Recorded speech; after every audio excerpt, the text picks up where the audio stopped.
Welcome to the Ever-Changing World podcast. I'm your host, Ava Zanetti, and I am so excited for today's episode.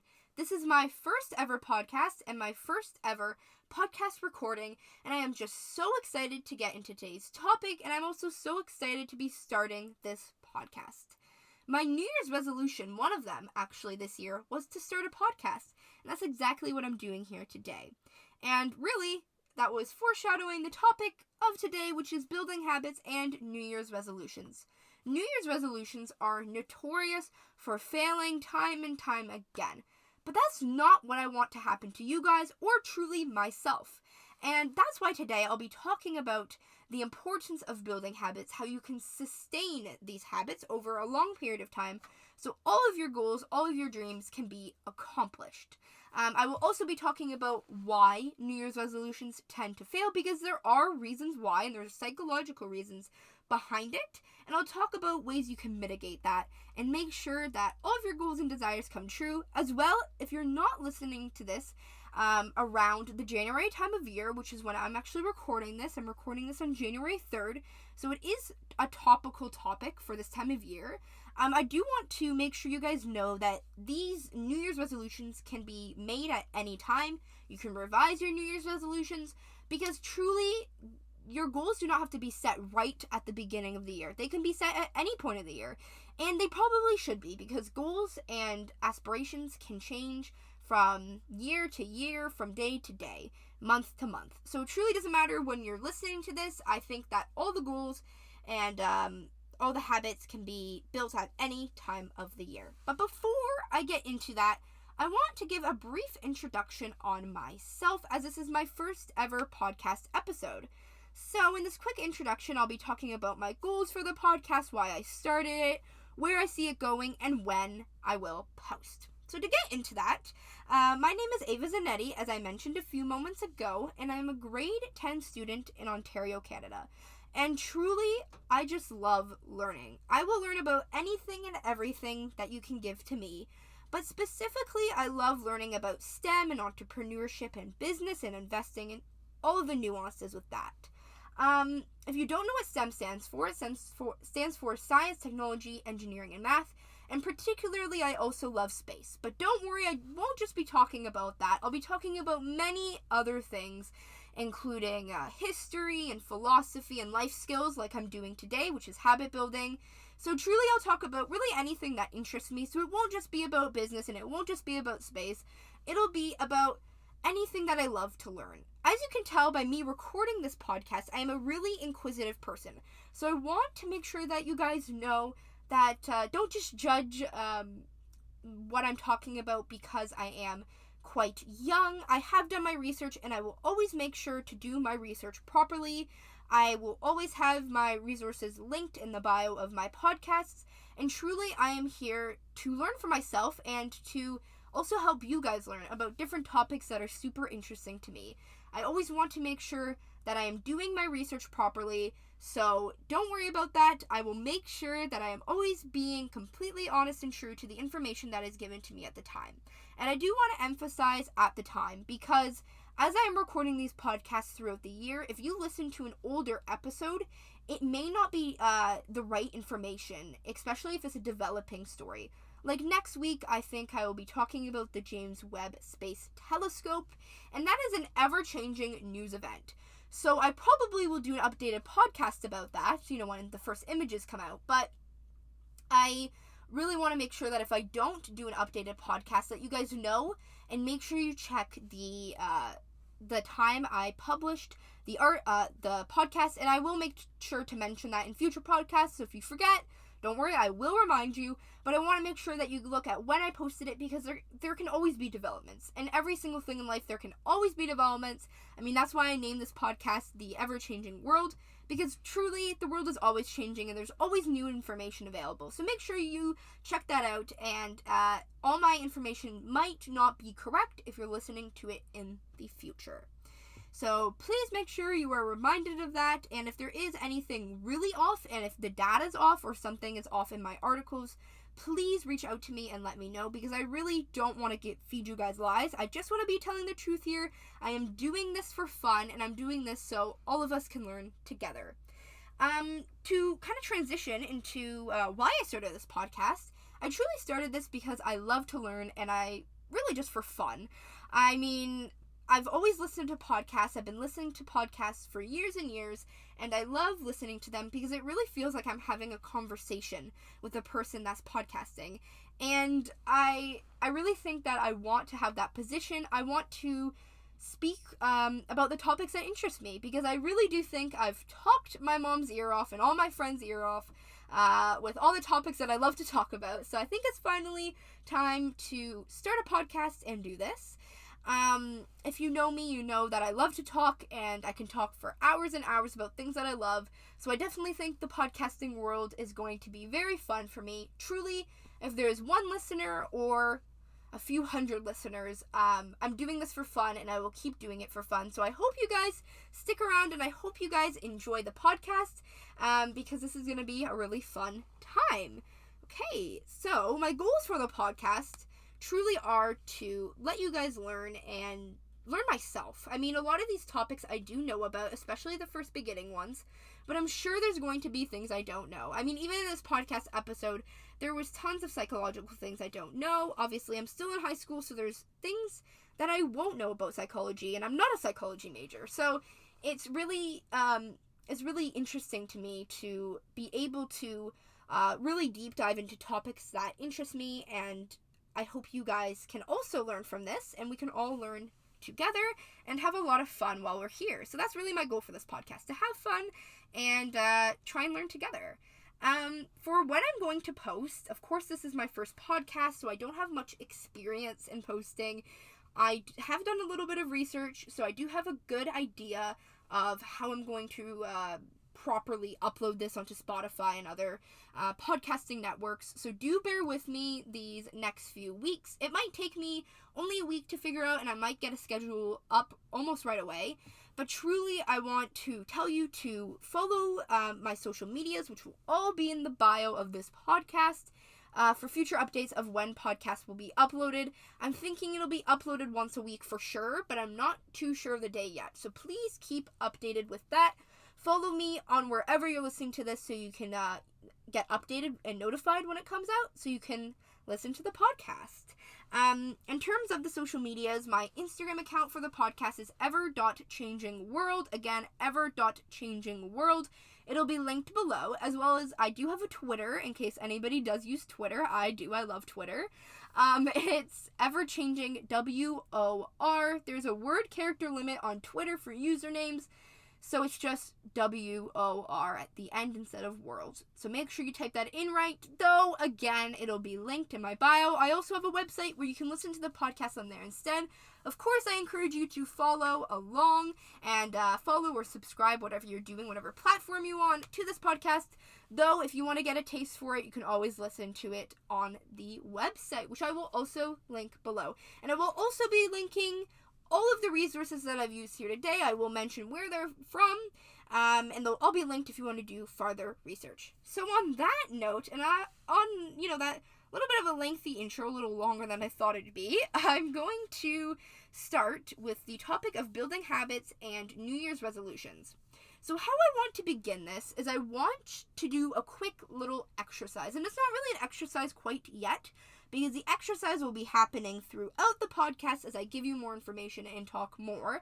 But I want you all to get out a piece of paper, or if you've already done your New Year's resolutions this year, or if you already have your goals, maybe a vision board or something along the lines of that with you, bring it in front of you, look at it, and start looking at all the goals that you've made. If you've not made any goals yet, that's great, and you have a blank piece of paper, just hold on a second. But for everybody else that does have their goals laid out, I want you to really take a look at your goals, see what you have, and if you have anything else that you want to add after I've been talking these few seconds, add it. If not, keep listening, and we can get started into building habits. I want you guys to have these papers out throughout the podcast episode. I think it'll be the best way for you guys to really think about your goals and what you want for your future. Even just looking at the next few months, this can be a great way to do.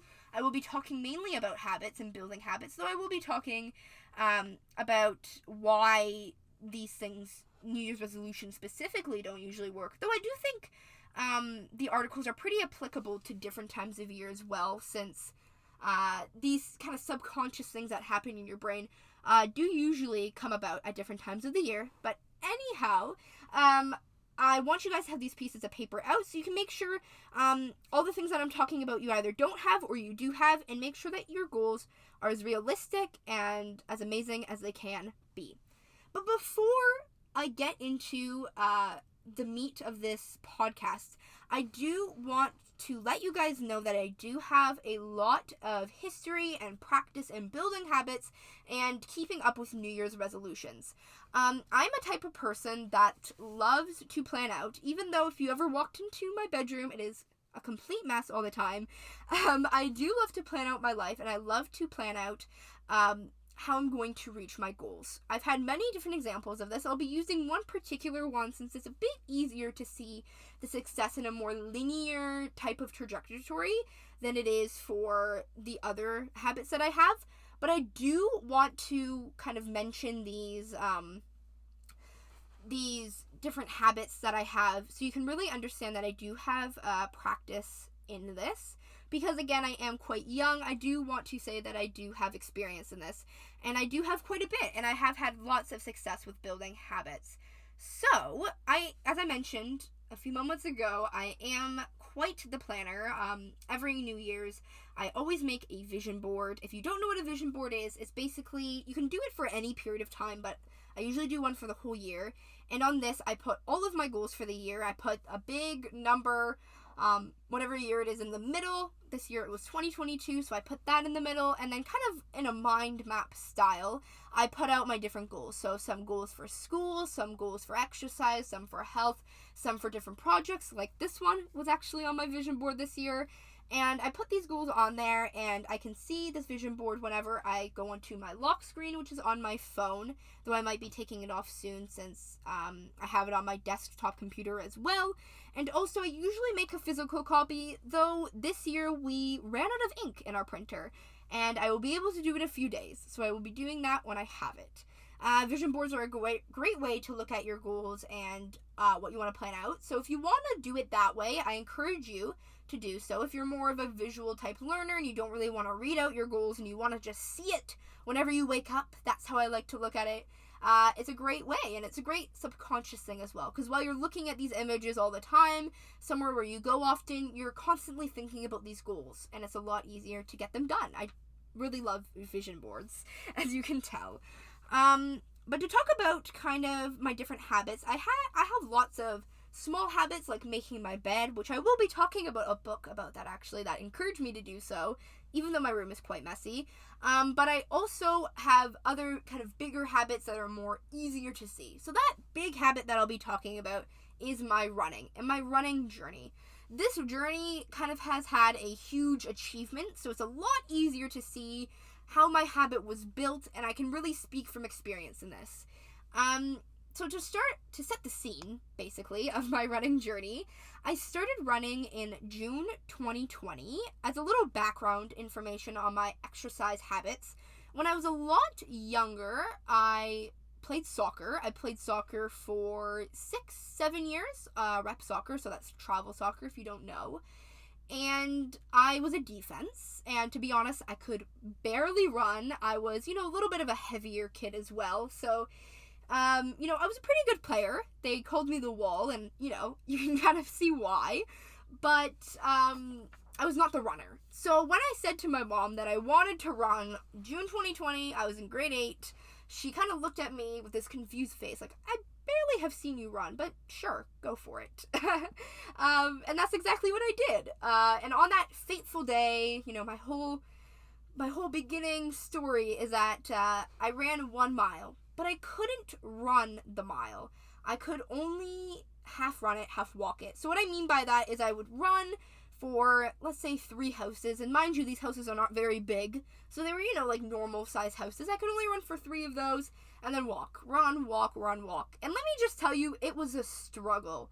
But when I got home that day and walked back in from that first ever run, that fateful day, I could not stop smiling. I was so proud of myself for not even running a mile. And now looking back at it, having my, running journey and the achievements that I've had throughout, this year and a half, I really kind of have to laugh at, how excited I was that day. But truly in that moment, and I see its importance, I was excited and I found something that I wanted to achieve. I had a goal now. I really wanted to run.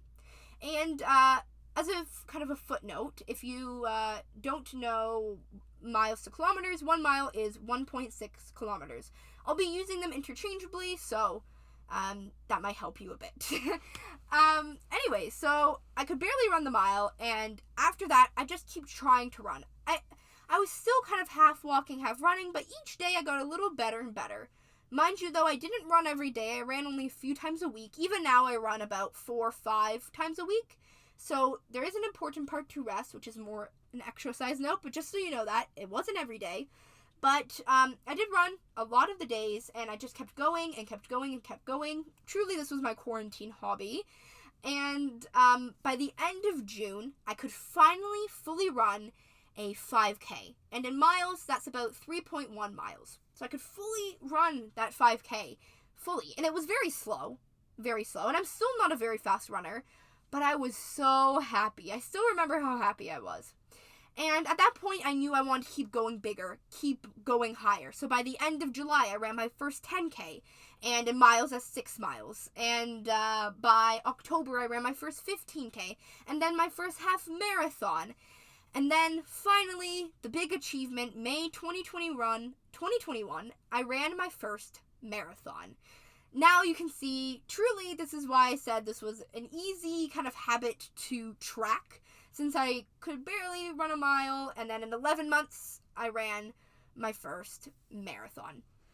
So it was such a huge achievement for me, and it was such a huge goal. To kind of back up when I realized I'd be running a marathon, I kind of realized it when I ran my first 15K, and I realized, you know what, if I can do a half marathon in like a week or 2, I can run a marathon soon, and that's exactly what I did.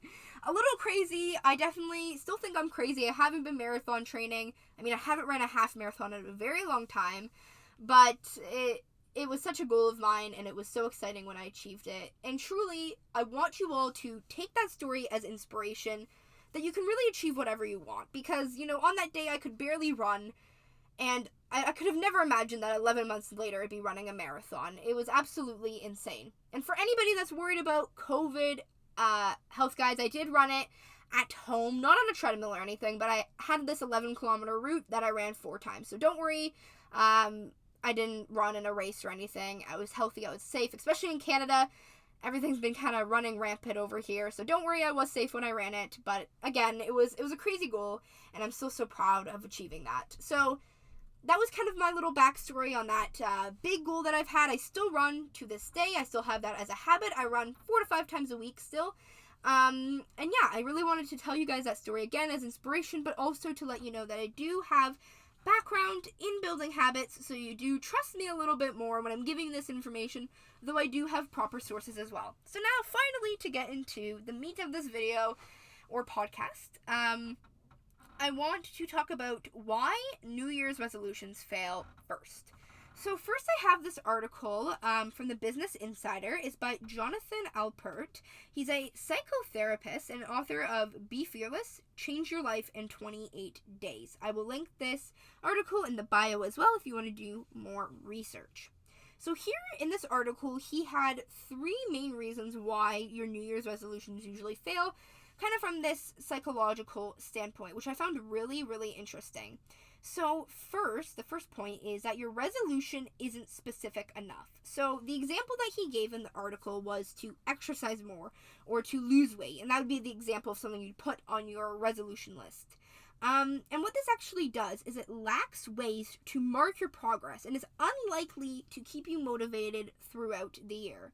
So instead, he gave the example of possibly saying running a particular distance, maybe like a particular 5K, or losing 10 pounds by a certain date. So these specific ways of putting it, instead of exercise more or lose weight, really puts your mind in a standpoint of looking at a specific numerical goal or a specific time period that you're trying to aim for, and that helps mark your progress a lot better. I know truly that, using my example of running, of course, which we'll be using throughout this podcast, marking my progress has been so important. I use an app called Strava for running. It also has biking and walking and pretty much any exercise you can use. And seeing this and seeing, okay, how many miles should I run this week? I think about it, and then I say, okay, this is how many miles I'm going to run today. Okay, then Wednesday I'm going to run this many miles. This day I'm going to run this many miles. And it really keeps me accountable, because if I don't reach that target, then I realize that, okay, maybe now next week I need to reassess and I need to properly hit my targets.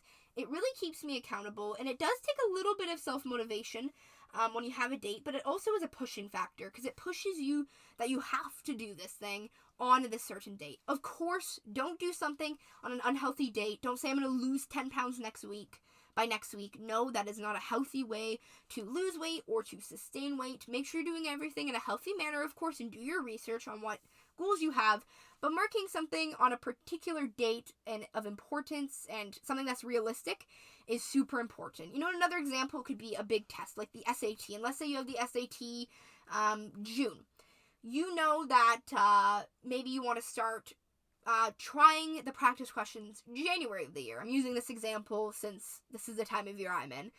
If you want to start studying by January, then you need to make a specific template of when you should be doing so. There's many resources you can do this, but you know, the best is probably something like Khan Academy. But then you can say, okay, I'm going to do 10 practice problems every weekday. Maybe I'll do a specific practice test end of every month. Something like that is a super easy and achievable way to look at your goal, and it also gives you time to achieve this goal and improve every day. So this is definitely such an important point. The second point that he gave why your resolutions usually fail is that you aren't framing your mind in a positive way. So, or particularly naming your resolutions in a positive way. And we'll be talking about framing your mind in a positive way soon. So this point basically says if your resolution is something like resolving to stop wasting money or stop eating junk food, what this does to your brain is that it actually backfires, because it makes you think about the very thing that you're trying to resolve. Let me do a little quick exercise with you guys. Just sit there and let me tell you not to think about a pink elephant. Well, in that moment, you probably just thought of a pink elephant, because our minds really can't think of anything in that negative connotation. When you put something like don't, it just wants to make you do something more. The classic example, of course, is when you tell your kid, if you have kids, not to eat the chocolate up in the cupboard. They're going to just want the chocolate more. So framing these things in the negative way is actually super harmful to your progress, because it actually makes you think of the negative thing even more. So a better way to do it, and the example that he gives is, so let's say stop eating junk food. What you can say instead is, I will eat healthier snacks, or I will eat more green foods. And this will think in a positive way, and you'll think about green foods more, or think about that healthier snack more than the junk food instead, if you were saying to stop eating junk food. So make sure that you're not putting this negative connotation. If you have that on your list, scratch it out and put it in a positive way. You know, the way you word things and the way you think about things can really affect your outlook on life. And it's a super interesting topic, and something that you definitely need to watch out for, something we probably don't think about much. And finally, the third example he gave was that your resolution isn't about you. I truly can't stress this point enough. I don't want you guys to try and run a marathon just because I ran a marathon, right? If you guys want to run a marathon, go for it. I totally encourage you. But if you don't, you're just doing it trying to impress your friends, or trying to impress your family, or impress someone you like, it's dumb, and it's just going to lead to disappointment and sadness, because you're doing this big goal just for someone else. And truly, you have to be satisfied in your own life, satisfied with yourself, before you can truly become happy from other people. Because the whole thing is that you have to be happy with yourself. You can't let others try and make you happy, because that's not going to work. And that also applies for New Year's resolutions. You know, the whole example, of course, is parents wanting their kids to be doctors or lawyers. But if you truly don't want to be a doctor or lawyer, don't do it just because of the prestige or the title. Don't do it just because your parents are telling you to or your friends are telling you to. Do it because you truly love to do it. And I know this is a really hard mindset to kind of get out of. I mean, right now I'm in the process of trying to pick what career and what way my career should go. And it's hard. It's a really hard thing to do. But what I really recommend doing is truly sitting down and think about your goals.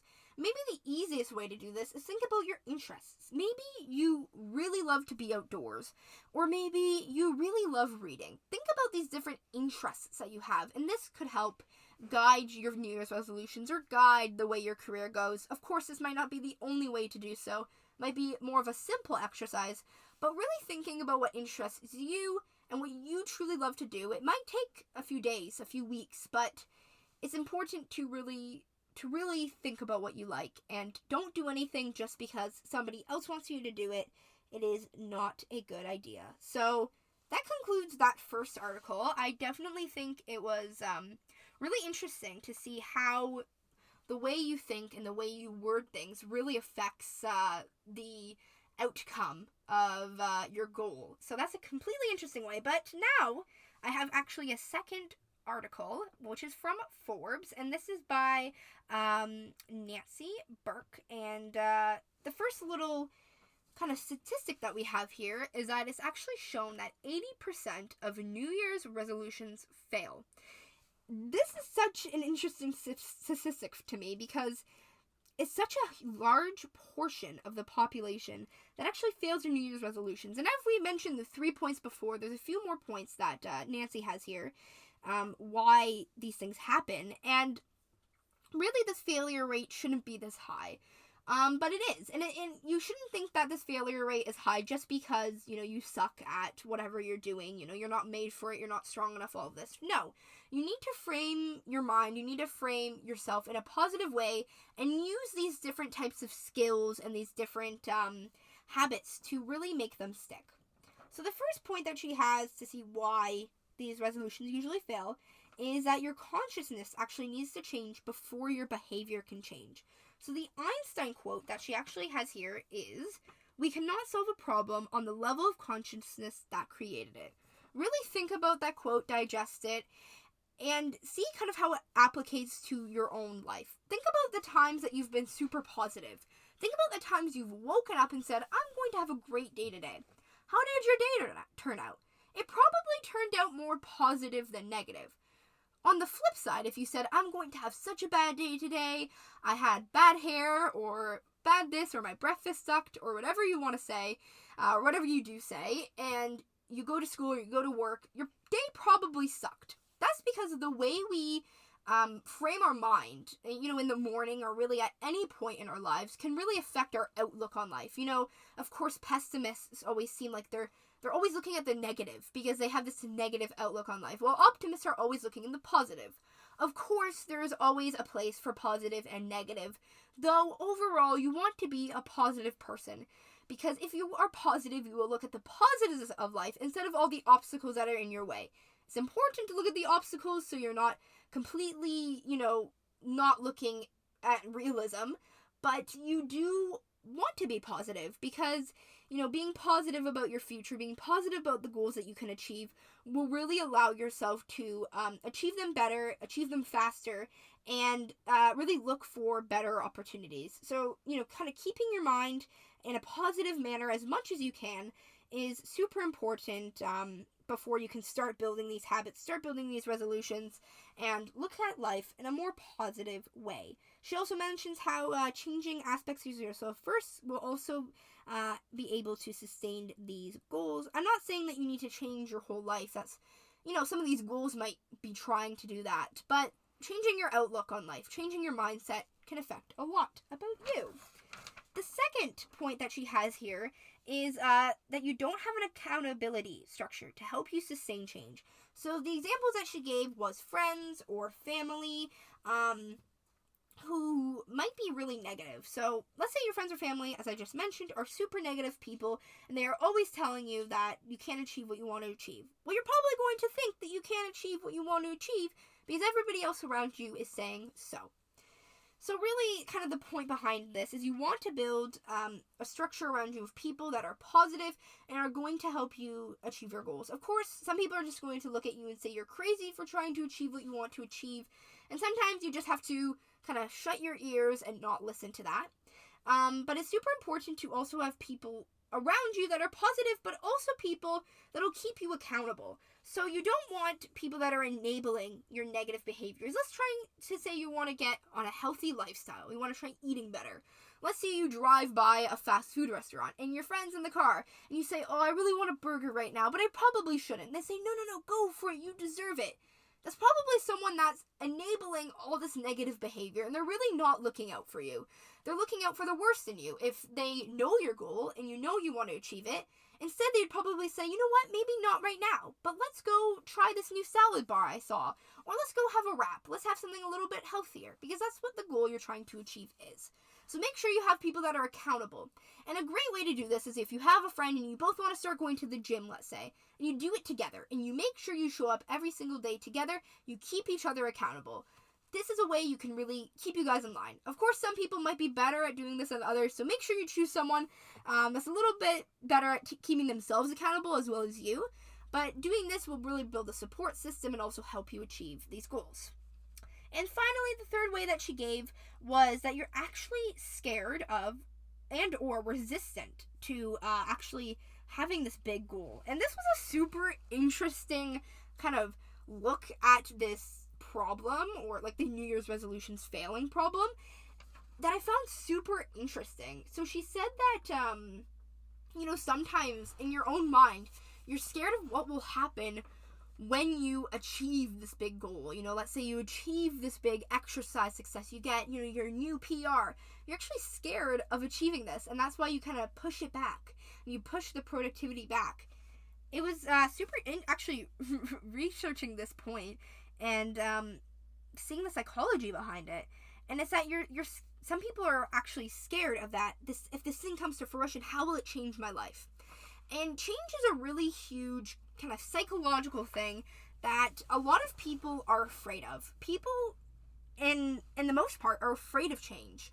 But truly, and speaking from experience, change is so, so important for your life and for the development of you. I mean, I've dealt with change throughout my whole life. My father passed away at a young age. I've moved multiple times around. I've been to different schools. Change is a normal part of life, and you have to be able to deal with that. I know it can be hard, and I know change can be a really difficult thing to deal with, but really the way that you have to look at change as more positive than negative. One of my favorite scientists is Stephen Hawking, and his whole quote was, intelligence is the ability to adapt to change. And I really agree with that. Change is a vital part of growth. It's a vital part of success as well. There's no way that you can succeed by trying the same thing over and over and over again. That's the definition of insanity. It's paraphrasing probably really horribly what Einstein has said. But, if you try and do something over and over and over again the same way, you're not going to be able to do it. Change is necessary. It's an important part of life. And though it can be scary, in the most part, it is so beneficial and it is so positive. Change is going to make your life better, and it's the fun part about living life, and it's the fun part about being here, truly. And I truly agree with that. It can be hard, and I know it can be hard, but it's vital, and it's vital for your success. So looking at your goals and seeing what you have, and if you're afraid of change, really assess, do I want this goal? And if I really do want this goal, I'm going to have to endure some negatives. But do the negatives, are the negatives less than what the positives are? Do the positives outweigh the negatives? And if they do, go for it. And even though the change might be hard in the moment, you'll be so thankful for it in the future. So, those were the first two articles I looked at, and those were specifically looking at New Year's resolutions. As I did go on a few little tangents there. I hope you got a good idea on why these fail psychologically. And truly, a lot of it has to do with your mindset. Keeping a positive mindset really can help with achieving your goals and psychologically help with this as well. And frame your mind positively, and a lot can happen. Though, always be realistic and don't think you're going to win an Emmy by just starting acting lessons. There is time that comes with it. Change does come with time. But if you're thinking in a positive way, taking it a day at a time, it can help a lot. So, this next part that I wanted to talk about was building habits. And building habits are truly the only way that you can sustain your goal. Of course, I'm going to go back to the running example. The first day that I ran, that's great. That's wonderful, right? I barely ran that mile. Don't mind that. But I did do it, and that was great. But that's not all I did. I kept going. I kept the habit going. Even on the days I didn't want to get up, I kept the habit going and going and going. It's so important to keep on going, and that's the big importance of building a habit. So in this next little part, I want to talk about ways that you build habits. And this first example is from James Clear. He is actually from the book Atomic Habits. So a lot of you probably have heard this book. He wrote this book. It's a New York Times best-selling book, and it's super popular, though this article that I looked into is a little expert from that and looks kind of at the science of how these habits work. So what he has here is that the 4 stages of a habit is the cue, the craving, the response, and the reward. So we're going to look into what these 4 things are and then talk about how you can achieve this. So the first aspect is a cue.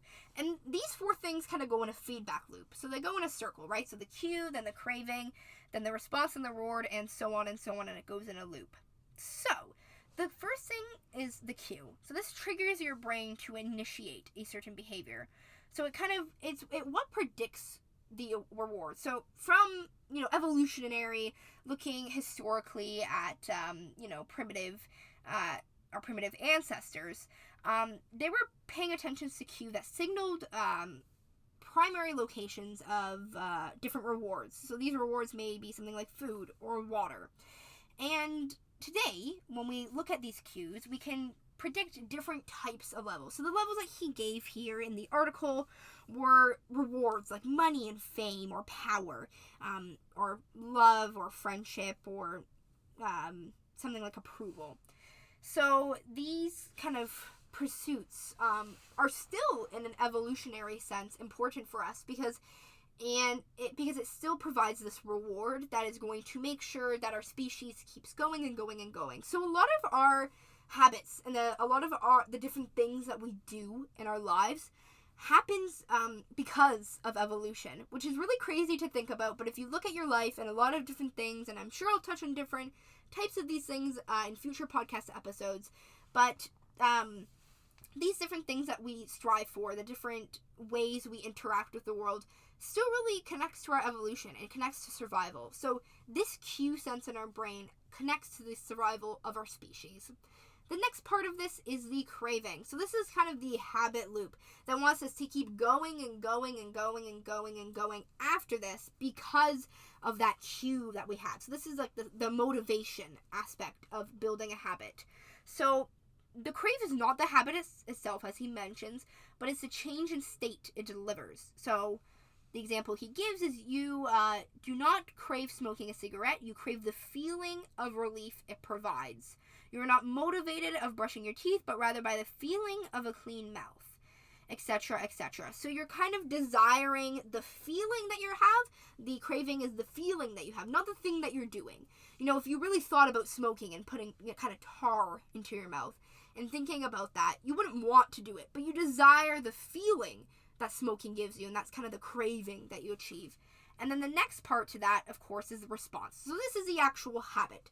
So this is when you keep going and going and going after it because of that craving, because of kind of what you have this feeling attached to it that wants you to keep going and kind of the example he gives is if a particular action requires more physical or mental effort than you are willing to expend, then you won't do it. Your response also depends on your ability. So it sounds simple, but a habit can only occur if you are capable of doing it. If you want to dunk a basketball but can't jump high enough to reach the hoop, well, you're out of luck. So that's a quote from the article. It's basically saying that responses and habits really do have to come, and they have to be realistic, is really what he's saying. They can't be crazy, out of ordinary dreams of playing basketball when you're, 5 foot. It probably can happen, but at an NBA level, obviously, that's not realistic. So, keeping your habits and keeping your goals in a sense of realism is super important, because you won't be able to keep going after that habit if it's not realistic. And finally, the last part, of course, is the reward. That's the end of the habit. So the example he gives is that the cue is about noticing the reward. The craving is about wanting the reward, and the response is about obtaining the reward. We chase awards because they serve two purposes. One, they satisfy us, and two, they teach us. So that was the article from Atomic Habits. There is a bunch more information that you can kind of look at, these habit loops and how you can go into it, though I will be talking about that more in a moment. So you can go check out that article as well as his book, which will be linked in the bio, and you can go read up on that. So that is kind of the looking at James Clear and Atomic Habits and that particular expert on the science behind it. A lot of our habits and a lot of the things that we do in life is because of our evolution. And, it seems weird to think about, but it's true, because prehistorically, we still needed to survive, and a lot of the things that we want and desire in the world is still about survival at a certain level, right? Even desiring wealth is still desiring a comfortable life, and a comfortable life means the success and thriving of the human species, because that means they have better food and better water, and your children can survive for a longer time and carry your genes.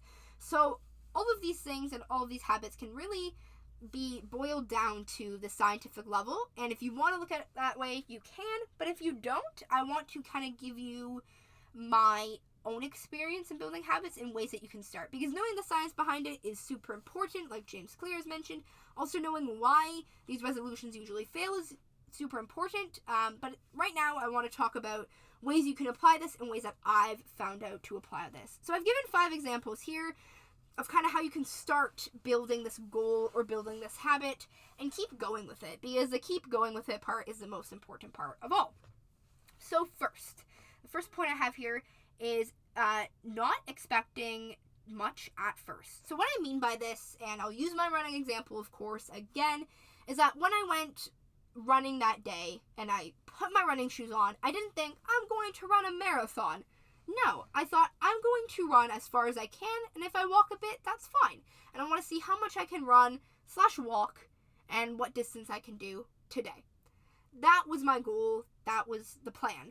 And that's why really I think the success started. Because when you expect too much out of something right away, let's say I thought I was going to run a marathon and I didn't do that, that would put my motivation in the drain. I wouldn't want to run anymore. I would say, I can't do this because look, I couldn't run a marathon, which would be completely unrealistic. But I would think in the moment that I couldn't do something because I couldn't have this crazy expectation right away. Don't think of it that way. And I know it's hard, once again, since we are in a society that, especially nowadays, we have a lot of instant gratification with getting things we want right away. Amazon is a prime example of this. I mean, even the microphone I'm using right now came in a day from Amazon, and I was still anxious about it coming, and I still wanted it right away. These things are engraved in our minds, but it's really important to realize that nothing can come overnight. Your goals and your success cannot completely appear out of thin air. You need to be realistic, and you need to just take it a day at a time and really think from the point that you are. Really think about it, right? I knew that I wasn't a runner before. I knew that I could barely run and I wasn't the healthiest person, but I knew I wanted to be. And I did it in a way that I think was healthy, my running journey. I'm sure I could have done it more efficiently, but I knew that day when I started running that it wouldn't be realistic to run a marathon. I knew it would be realistic to go as far as I could and try my best. And that's really what I want to say. I know some people may be more advanced, so your goals may be different. but it's important to not expect too much because that can lead to disappointment, and disappointment can definitely lead to you never trying that out again, which is not good. You don't want that. My second point here is drive and discipline. So drive kind of coincides with a lot of what all these articles have been saying. I mean, what we just talked about with James Clear, he was talking about the cue and how that's kind of, not the cue, the craving, which is the motivation or desire aspect of the 4 points he gave. But, drive is very similar to that. Drive is the ambition aspect, the part of actually kind of getting up and going after your goals. This is so important, and I feel like almost all of us can have this ability to a certain level, especially when you really want something. You're going to have the drive to do it. But what you also need is the discipline to keep doing it. Something like the military makes people have crazy levels of discipline. Be able to get up every day at a certain time, do these crazy feats that, only these kind of superhuman people can do, and keep doing it every single day, even when you don't want to. Of course, you don't need to be in the military or in the Navy or a Navy SEAL to be able to do that, but you need to have a certain level of discipline to keep going with something. I know that even now when I run, even yesterday I did a quick run and I remember not wanting to do it and I was so annoyed, but I know I need to go run. And I put my running shoes on and it's snowy outside and I didn't really want to do it, but I did it and I felt so much better after I did so. So the discipline to be able to do something is so important because there's going to be days you don't want to do it. Drive and motivation can only take you so far. You're not going to want to do it every single day. It's just not realistic to always be motivated. And you can't rely just on motivation. You have to be disciplined enough to do so and keep going with something. I'm going to mention the book Make Your Bed. I'm sure you've seen his speech as well, which is what the book is based off of. I'm going to make sure that I have his name right. So let me quickly look up his name here, the author, and he was a Navy SEAL, or still is a Navy SEAL, and this book is by, give me a moment, Admiral William H. McRaven. He has a super popular speech at a university talking about making your bed and how important this is. What he's basically saying is starting your day off with a small achievement, so making your bed, and then that will lead to kind of a domino effect of being able to achieve different things throughout the day and basically having kind of this positive mindset behind it. So he is a Navy SEAL, and basically every single day of the military and of the Navy, he would have to make his bed every single morning in this super sharp manner, and it was just expected of them. Even if you had this immaculate bed, it was expected of you to have this immaculate bed. And, he said it really did teach me that not every single thing in the world is going to be admired. Like, people are not just going to say, great job at every single little thing you do. You need to have kind of your own discipline to do certain habits that just keeps you floating, keeps you doing certain things throughout the day. And making your bed is a great way to do so because it's something that's just simple. And he said, even if you're having a really bad day, you have a made bed. But if you had an amazing day, you also had a made bed. So having this little small win at the beginning of the day can create this domino effect. His book is really amazing. It's a really quick read. I highly recommend it. Go ahead and read it or just watch the video that he has. Again, I will probably link that in the bio. So my third point here, I just talked about drive and discipline. Little tangent there as well. And the third point here is having a positive reward system. So this is kind of something that I did, and I still kind of do. So to be able to get yourself out of bed and doing something you don't want to do, again, I'll use running. What I do is I kind of use what I'm doing right now. So let's say I'm watching TV, and I'm watching a certain show, and I have like 10 minutes left of it. I'll say, okay, you can keep watching the show if you get changed at the same time. This seems kind of silly, but it works for me, and it might work for you, so that's why I'm mentioning it. And basically, what this means is, if I'm finishing up a show and I know I won't do something if I don't finish the show, I know I need to finish the show, I'll just do what I need to do while I'm watching it. So a lot of people do their homework while watching TV, and that can be a good way to get something done that you don't want to get done. But if you want to try to get yourself motivated and you're doing something that you really like doing, make sure you say, okay, you can only do this thing if you get ready for this thing, or you can only finish this show if you do this other thing. Those kind of positive reward systems will allow you to be like, oh look, I was able to finish my TV show, or I can watch it later, and then I also do this thing that I need to do.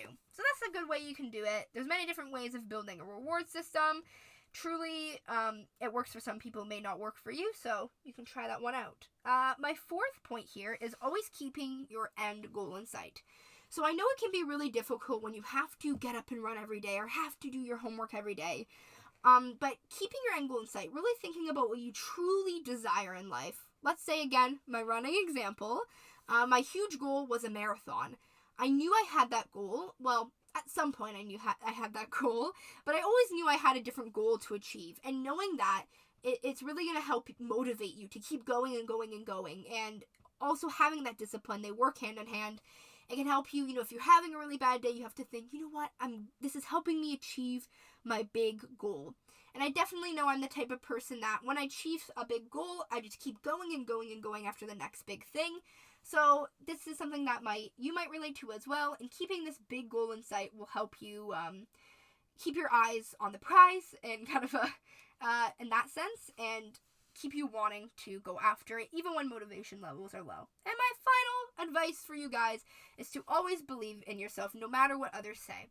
I kind of touched on this earlier, so I'll be brief about this, but other people might not believe in you. And that's a fact you have to realize. You can't rely on other people's opinions of you on your own self-worth and what you're going to achieve. If I listened to every person that said, no way you're going to run a marathon, although I didn't tell many people, if I listened to those people, I wouldn't have ran a marathon, because I would have thought, you know what, if they think I can't do it, how am I going to do it? No.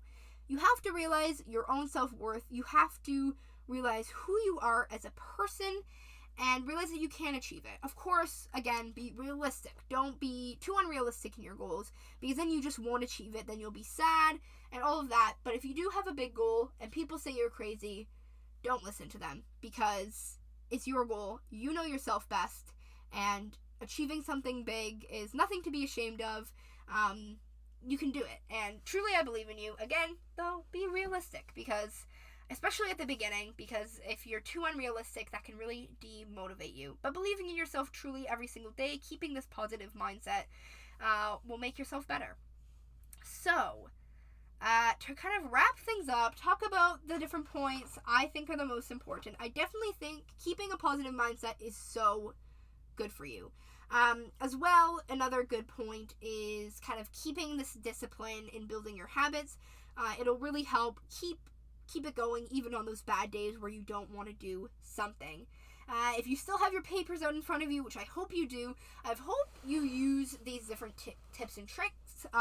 If you have something that I mentioned that is on the list or isn't on the list, either take it off or add it. This can be really good for you. If you want an exercise to think about new goals that you might want, think about the ways you can do so. I definitely recommend doing a mind map. You can kind of see your own interests in this, map it out, and see what overall goals in life you want to achieve.